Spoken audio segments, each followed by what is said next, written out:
What happens, ladies and gentlemen, when the national conversation becomes corrupted? What happens, ladies and gentlemen, when political parties don't care for you, your families, your loved ones, or anything to do with you? What happens, ladies and gentlemen, when all that bureaucrats and policemen and people in power do is endless navel-gazing into what matters for them? Today, the political parties of our country are having a huge debate on some middle-aged men who took over their vests and carried out a stupid protest. I wouldn't call it one. Carried out this act of utter idiocy, stupidity, and juvenile behavior. And all our political parties,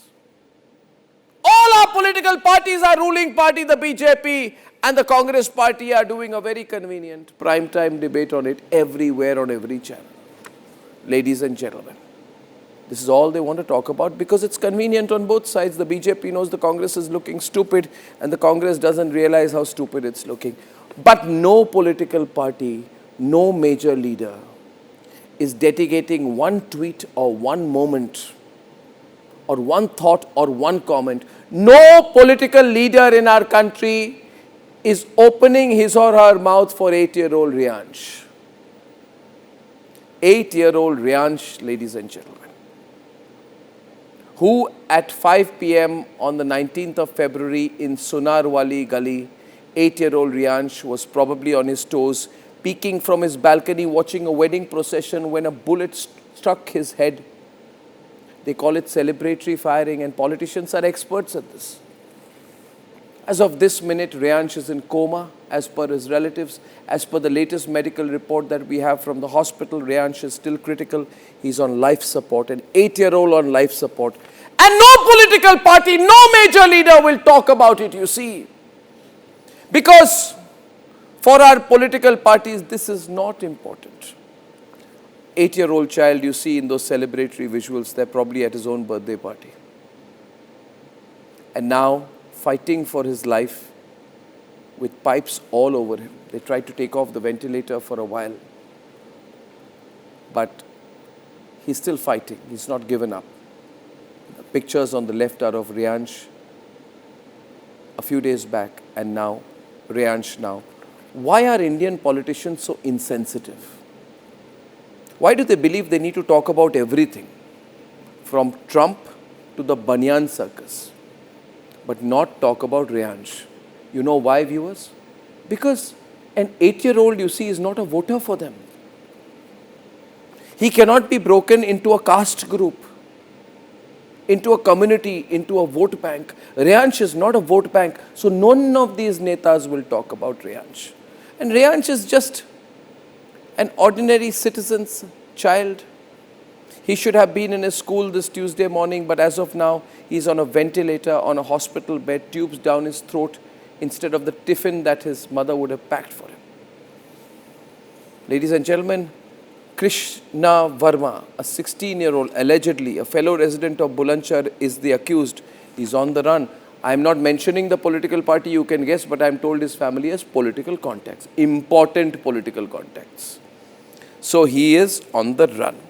There is no bulldozer breaking his house. 4 days into this incident, an 8-year-old boy is fighting for his life. The killer and his father has evaporated into thin air, and the politicians of our country want to keep discussing the act of stupidity of Rahul Gandhi at Bharat Mandapam. Nobody wants to talk about what's happening in our country, where anyone can fire a gun, kill anyone, and get away. But most importantly, I would like to talk to you about national priorities.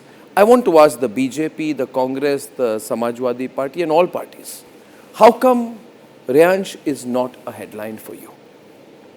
How come Reyansh is not a thought?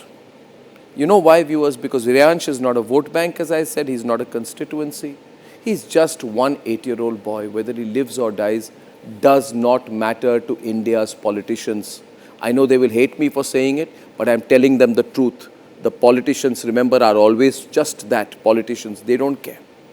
They'll talk about Epstein, they will talk about a banyan protest, they will talk about Donald Trump, they'll talk about Venezuela, they will talk about anything and everything in the world, but they will not talk about an 8-year-old boy fighting for his life. They will not carry out the legislation, the action that is necessary. They know that they can make a change.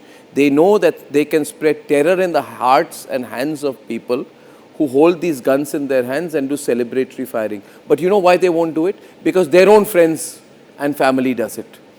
Who are the most often lawbreakers as far as celebratory firing is concerned? It's politicians. Politicians will never hurt politicians' interests. So here you are, ladies and gentlemen. Look at Reyansh in hospital today. Pray for him. Pray, ladies and gentlemen, that he fights back.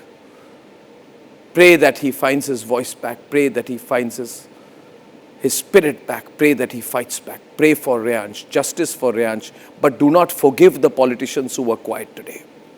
You know something, our country deserves better than politicians who keep a finger on their lips when an incident like this happens. Our country deserves better than the media that remains quiet and discusses everything, every stunt, but not what happened to Reyansh.